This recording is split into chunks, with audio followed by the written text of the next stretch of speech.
이번 강의는 앞에서 말씀드렸던 13가지의 궤를 취하는 가운데에 다음 부분을 이어서 말씀드리기로 하겠습니다. 그러면 경문을 보면서 바로 강의를 진행하도록 하겠습니다. 제6절은 이제는 요순의 신화정치가 백성들에게 어떻게 말씀드렸던 각득기소, 모두 다 모든 사람들이 이 제자리를 얻을 수 있는 삶을 주었는가? 그것이 모든 사람들에게 편의를 제공한 것입니다. 그 편의를 제공한 것이 바로 다름이 아니라 기존에 즉 일찍이 건너지 못했던 큰 강물을 건너게 해 주었고, 갈 수 없었던 먼 길을 갈 수 있도록 바로 육로와 수로를 개통하게 된다라고 말하는 것입니다. 이렇게 해서 바로 이 부분은 이 수로가 개통된 것입니다. 이 물길이 개통되고, 제7절에 와서 이 육로가 개통된 것입니다. 이렇게 해서 그 머나먼 길과 가로막혔던 이런 공간의 제한이 해결된 것입니다. 그러므로 해서 요순의 정치는 점차 통치권의 영토가 확장된 것입니다. 이렇게 해서 막혔던 길이 열렸다라는 것은 통치 영역이 커진 것입니다. 이렇게 해서 황제 요손을 거치면서 중국은 점차 좋게 말하면 오랑캐의 땅들이 요손의 정치 속으로 앉게 되고 요손의 혜택은 넓어졌다라는 말이 되는 것입니다. 이렇게 해서 수많은 사람들이, 다시 말하면 하늘 아래에 땅 위에 있는 사람들이 천지의 은택을 입듯이 요손의 은택을 입게 되었다라고 우리는 긍정적으로 말할 수가 있는 것입니다. 그래서 고모오기조하고 나무를 파내어 배를 만들고, 배를 만들고 나면 배가 움직일 수 있는 동력은 뭘로 했느냐? 선모오기즈바야, 나무를 깎아서 이 바로 배를 젓는 이 즙을 만든다. 그래서 이 배와 노즙자니까 배와 노를 젓는 이 편리함으로 가지고 이제불통하야, 이 불통이라고 하는 것이 험한 길을 이소리가 되는 것입니다. 통하지 못할 이 험한 물길을 건너게 됐다. 이렇게 해서 치원일이 천하니 먼 곳까지 도달해서 이제는 천하를 이롭게 했다라는 말 속에가 뭐가 들어있어요, 이게? 바로 많은 사람들이 은택을 입게 되는 것이에요. 이게. 그러니 개취저 환하고, 이 환께는 풍수환. 아래는 수, 감께. 풍, 위에는. 이렇게 해서 풍수 한 꾀가 뭐가 되느냐? 앞에는 손꾀가 나무잖아요. 감꾀는 물이잖아요. 그러면 물 위에 있는 떠 있는 나무가 되잖아요. 그래서 목재수상이 된 거예요. 나무가 물 위에 있는 격이다. 물 위에서 나무가 둥둥둥둥 떠가는 격이다. 이게 화자다. 이게. 치원일이 천하는 의심컨대 이게 연문인데 이거 나오지 않았나라고 말한 것입니다. 왜 그러냐면 치원일이 천하 6글자가 이 부분이잖아, 이게. 아래에 인중치혼하야 일이 천하라는 이 6글자가 아래하고 중복되고 있잖아, 이게. 그런 걸로 보면 지금 이 13괴를 말하는 가운데 이처럼 중복된 글이 없는데 여기만 유독 중복됐다라고 생각한 거예요. 그러니 치원일이 천하 6글자는 제7절에서 나온 걸로 봐서 제6절은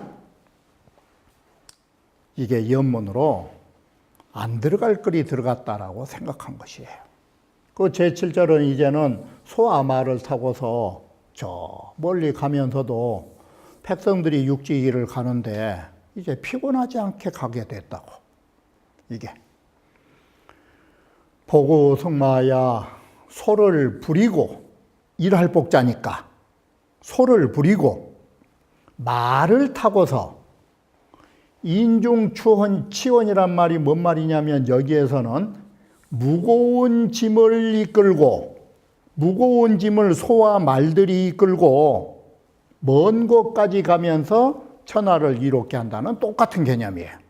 그러니 이것은 뭔 꾀에서 했느냐. 택내수 레 태상절 바로 택내 숙계에서 취했다. 이게. 그래서 이 숙계는 뭔 뜻이 있느냐? 하동상렬. 그럼 이 하동이란 말이 아래에서 움직인 것은 뭔 말이냐면 소와 말들이 아래에서 애쓰게 힘들어서 가면 사람은 그 위에서 헤헤 하고 재밌다고 웃고 간다고. 그 소리예요. 이게. 아래에서 소와 말들이 움직이니까 사람은 그 위에서 타고 가면서 좋아한다고. 그게 기쁠 열자잖아요, 이게. 이렇게 해서 하동상렬을 취한 거예요. 이건 기쁠 열자니까 말씀 살자가 아니고. 주역절 중에서는 이와 같이 바깥으로는 기쁘고 아래서는 움직인다라는 것은 마치 이렇게 또 쓴 거예요. 소와 말이 앞에서 잘 달려가니까 수레는 뒤에서 움직이고 가는 형상도 된다라고도 일설을 봤던 것이에요. 제8절은 자, 흥리적 이렇게 이로운 것이 일어나서 저자에서 교역을 통해서 쉽게 말하면 많은 경제가 유통하면 거기에는 반드시 도둑이 끓기 마련이에요. 반드시 이런 우한을 방비하는 설비가 있어야 했다. 왜 그러하느냐? 앞에서 말했듯이 저자가 있고 모든 것이 발전한 데다가 배가 있고 말을 타고 이러니 도둑들도 장거리로 도둑질하기 좋은 거예요. 쉽게 말하면 좋게 쓰이면 좋은데 그 물건은 적들도 사용할 수 있는 거예요. 그래 이제는 방비가 필요하다. 그래서 방비하기 위해서 우리가 문을 만들 적에 하나만 문을 만들어 놓으면 쳐들어오기 쉬우니까 문을 중복으로 해서 만들어 놓고 또 이것만도 부족해 가지고 예전 말로 하면 딱따기를 치면서 야경을 돈 거예요. 그게 격탁이에요. 여기에 목탁탁자가. 그런 딱따기를 치면서 이 친다라는 것은 딱따기 치면서 야경을 돈 거예요. 순찰을. 행여나 도둑이 온가. 그러면서 여기에 이대 포계관이 이 포악한 객들을 대비하고 있는 거예요. 그러니까 이 좋게 말하니까 포객이지 침략자들을 대비하기에 막는 거예요. 이런 거예요. 바로 이것이 이 개치저 예하고 이 미리의 자다. 이 미리의 자는 레지예,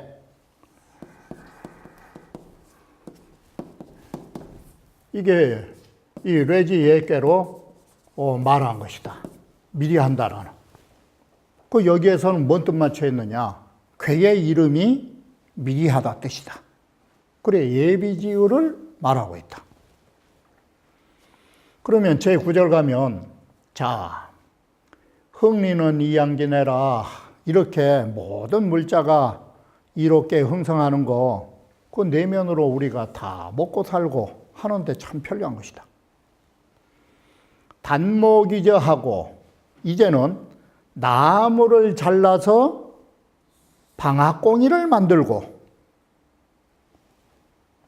굴지위구하야 제일 처음에는 도구통이 없었을 거 아니야. 절구통이. 그래서 옛날에는 최초는 땅을 파가지고 절구통을 삼았을 거라고 생각한 거예요. 이게. 땅을 파서 절구를 삼아가지고 이처럼 절구통과 절구꽁이에 편리한 것으로서 농사 져놓으면 껍질도 벗기고 이런 농산물들을 쪄서 먹는 거예요, 이제. 다시 말하면 예전에는 밀이라든지 보리라든지 있으면 그냥 뻣뻣한 것을 먹었을 것이라고 생각한 거예요. 이제는 우리는 이것을 가지고 정미의 작업을 하는 것이에요. 어떤 곡식들을 정밀하게 이제 맛있게 갈고 더 껍질을 벗겨서 부드럽게 먹는 거예요. 이런 구저지리로 모든 사람들을 다 어려움 속에서 구제하면서 맛있게 먹고 살게끔 해줬다 이 소리예요. 그러니 이것은 바로 뭔 꾀를 했느냐. 내산소가 산, 뇌, 여기 내산소가 진깨하고 간이산 바로 하지상동이라 아래에서는 멈추고 있고 위에서는 움직인다. 이게 뭐냐면 절구통은 그 자리에 가만히 있고 위에서 방아를 올라갔다 내려갔다 콩콩 쬐싼다고. 바로 이런 의미가 하지상동의 의미가 소가다. 이렇게 해서 절구통이 만들어지고 방아를 찍게 되었다. 절중에 보면 이라고 하는 것은 위험이고 태는 열인데 바로 위험으로서 여기에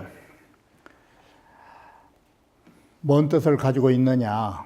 위험으로 즐거움으로서 행하게 하니 여기는 열이 범나나야 즐거운 마음으로 어려움을 범하게 하면 백성은 그 죽음을 잃게 만든다라고 하는 부분인데 이 부분은 자료가 조금 잘못 온 것입니다. 그래서 이 부분은 있는 것이어서 해석한 것이니까 이 부분은 삭제할 것입니다.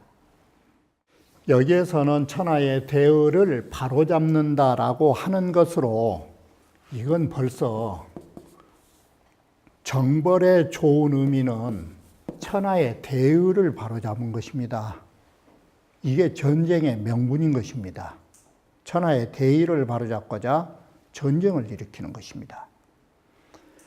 전쟁을 하려면 이 전쟁인데 전쟁을 하려면 반드시 무기가 필요한 것입니다. 이게. 그래서 무기를 이렇게 만들었답니다. 원래 인간의 역사에 중국에 국한지어 말하면 이 전쟁의 역사의 시초는 누구로부터 시작하냐면 사실은 황제예요. 황제 헌원 씨가 이 황제 때 이 치우라고 이 기두장가 그 치우라고 하는 사람하고 전쟁이 붙은 거예요. 이게. 이럴 때 치우라는 사람이 안개를 품고 이런 변화를 할 줄 아는 사람이에요. 그래서 이 안개 속에서 치우를 잡기 위하여 진암철이 만들어진 거예요. 동서남북을 가리키는 진암이 바로 황제에 의해 만들어진 거예요. 바로 여기 황제의 전쟁은 무슨 의미를 갖느냐. 신롱시의 역사가 끝나고 인간의 중심으로 넘어서는 최초의 황제가 글자 그대로 누르황자 임금자 황제 헌원씨예요. 그래서 황제 헌원씨라는 말이 이 술의 헌자와 이 술의 원자를 쓰는 이유는 황제가 처음으로 수레를 만들어 가지고 전쟁을 한 거예요. 그래서 인류의 역사가 전쟁으로부터 시작했어요. 사실은 신의 세계가 끝나고 인류의 역사는 전쟁으로 시작한 거예요. 이게 황제가 수레를 만들고 그 수레 위에다가 진암철을 동서남북을 가리키는 이 진암철이 바로 세계 4대 발명 중에 하나예요. 그것이 이 황제 때 만들어진 거예요. 그러면 틀림없이 이때 당시 무기도 있었을 것이에요. 근데 그것은 뭐 인류사를 고증해서 이 주역을 쓴 것은 아니니까 괴의 의미를 취한 것이니까 여기에서 무기의 뜻이 나온 것입니다. 자, 이 현이라는 것은 나무에다가 나무를 휘어가지고 줄을 걸어서 활을 만들었다 이것이 된 것입니다. 나무를 휘어서 줄을 걸었다. 이건 현자는 줄이니까 나무를 휘어 줄을 걸어서 활을 만들고 선모기시하야 나무를 뾰족하게 깎아가지고 화살을 만들었다. 무기를 만들었다 이 소리예요. 그래가지고 호시지리로 호시의 이롬이라는 것은 뭔 뜻이에요? 활과 화살의 이 예리함이라는 것. 이건 다른 게 아니라 무기의 예리함으로 이 소리예요. 이런 무기에 예리한 것으로 자 오늘날에도 왜 그렇게 무기에 경쟁을 하느냐 목적이 간단한 거예요. 이 모든 사람들을 위협적으로 가하려고 무기를 만든 거예요. 이것이 어디 쾌에서 취했느냐. 화택규 택, 화, 이 화택주에서 그 의미를 취했다. 전쟁은 어디에서 나오느냐? 서로 이 화택주의 뜻이 분주예요. 이게 전쟁은 항상 분쟁에서 일어나는 거예요. 서로 나눠진 데서. 두 사람이 뜻이 합해지면 전쟁은 안 일어나는 것이에요. 이 화택주를 서로 반목한 데에서 전쟁이 일어난다라는 뜻으로 규를 반목의 뜻을 잡은 것이에요. 그래서 규, 괴, 연우의 이 말이 서로 반목과 서로 어긋나서 이렇게 헤어진 이후에 바로 위복지라. 이런 무기라는 위험으로서 그를 정복하기 위하여 이런 것이 만들어진 것이다. 이게. 제11장은 차는 변, 누지, 불가이자라 누추하여 그만둘 수 없는 것들을 변화했다. 이건 이제 주거지. 저번에 말씀드렸듯이 이건 주택을 개량한 거라요. 개량한 것이에요. 상고시대에는 어떻게 살았느냐. 혈거의 야철하니 상고시대의 인간의 집은 동굴에서 산 것이에요. 집 질 줄 모르니까. 이게 혈거예요. 동굴 속에서 자 이렇게 해서 거처하고 야처란 말은 동굴 속에서 안 살면은 노지에서 사는 거예요. 그게 야처예요. 노지에서 그냥 사람이 살았다. 그런데 이렇게 살다 보니까 이게 인간이 아니라 동물이 그런 거 아니에요. 굴 속에 살거나 그냥 노지에서 누워서 잠잔 거 아니에요. 이게 동물인 거예요. 동물. 인간의 집이 아니라.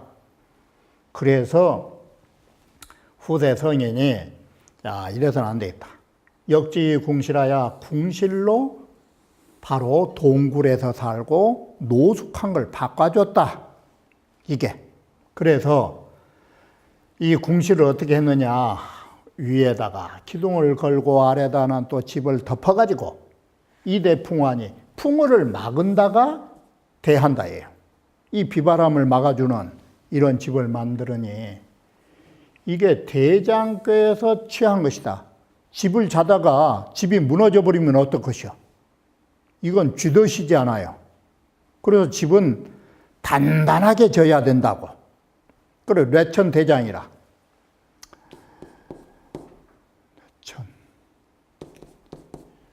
이 뇌천대장께를 취했다. 바로 이 대장이라는 의미는 집이라는 것은 장엄하면서도 집은 두 가지 속성을 가져야 된다. 첫째, 집이 좀 커야 될 거 아니요. 장엄하고 하나는 견고해야 된다. 이것이 가옥 구조를 대장교에서 취한 것이라고 한다라고 하는 것입니다. 제12절은 맹자에서 나온 말인 것입니다. 왕도의 시작은 어디로부터 나오는 것인가?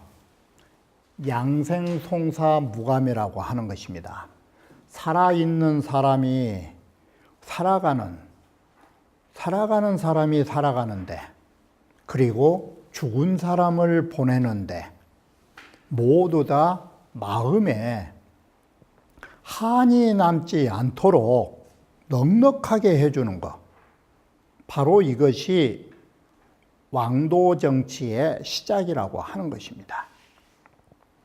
바로 이래서 우리는 살아있는 사람도 잘 거쳐내서 편의를 제공하여 잘 살아가야 하지만 죽는 자 역시도 잘 보내야 하는 것입니다. 그래서 고지장자는 후의지신하야 장지중야하야 불봉불수하며 상기무수런이라고 해서 이 글은 간단한 논조를 갖고 있는 것입니다. 고지장자하고 후세성인이 대칭으로 글이 쓰여 있는 것입니다. 바로 후세성인은 뭘로 보면 되냐면 장례법, 이런 초상이 나면 상례와 장례를 제정한 성인인 것입니다. 바로 이렇게 초상의 예와 장례지라는 것을 이 상장지례가 정해지기 전에는 어땠느냐? 이게 고지장자예요. 그래서 옛적에 죽은 사람을, 장이라는 건 매장이에요. 옛적에 매장법은 어땠느냐? 후오지신하야, 바로 예전에는 죽은 사람한테 우리가 지금 수의라고 그러죠. 그 돌아가신 분에게 입히는 옷을 이 수의라고 하는 것인데, 요즘은 비싼 옷으로 돌아가신 분도 입혀요. 그런데 예전에는 어땠느냐? 옷 대신 서브로서 후한 옷을 사으니까 뭔 소리예요? 거적대기로 둘둘둘둘 말아버린다 이 소리예요. 이게 옷을 입힌 게 아니라 이와 같이 풀립으로 시체를 옷처럼 둘둘둘 싸가지고, 그래서 이것은 수의를 입히지도 않고 이 소리예요. 그리고 묘소는, 장지는 또 어디 갖다 놓느냐? 들판 가운데다 그냥 묻어본 거예요. 이게 중야예요. 야중이란 뜻이니까 들판에 그냥 아무데나 매장을 해버리는데, 그럼 매장을 또 어떻게 하느냐? 불봉불수예요. 봉분도 하지 않고 원래의 이 장자 뜻은 사실은 장례장자 뜻이 장은 장야라. 장례라고 하는 것은 묻어준다라는 감춘다 뜻이 있다. 그래서 이 봉분을 하지 않았던 것이 옛날 예예요. 이게 공자 당시까지만 해도 공자 아버지도 불봉불수를 했어요. 사실은 봉분이 없어요. 그리고 그 앞에 표시를 세워놓은 것도 없어요. 이게 그러면 얼마 안 가면은 묘소가 어디 있는지도 몰라요. 이 넓은 땅덩어리에 묻어놓으면 날마다 가보면 모를까. 몇 년 지내면 풀밭 되면 모르는 거예요. 평지니까. 그리고 묻는 것도 그렇고 상기가 무서러니 이 상기라는 것은 삼년상, 기년상, 대공, 소공, 심합복 이게 상기 아니요. 우리가 지금 사용하고 있는 게 5단계 아니요. 3년, 1년, 9개월, 5개월, 3개월 이런 것도 일정한 수가 없어버린 거예요. 이게 옛날 법이었는데 후세 성인이 자 이래서는 안 되겠다. 섭으로 둘둘 말아서 수위도 없고 널도 없이 묻었던 것을 이제는 역지관곽하니 내관 안으로 시체 넣는 관 그리고 바깥에 또 하나를 해서 외곽까지 해서 이렇게 화려하게 했다. 그러면 관을 했으면 당연히 옷을 있을 것은 당연지사 아니야. 이렇게 광각으로 바꿔놓으니 이게 어디 궤를 취한 것이냐. 이것이 바로 택풍대과.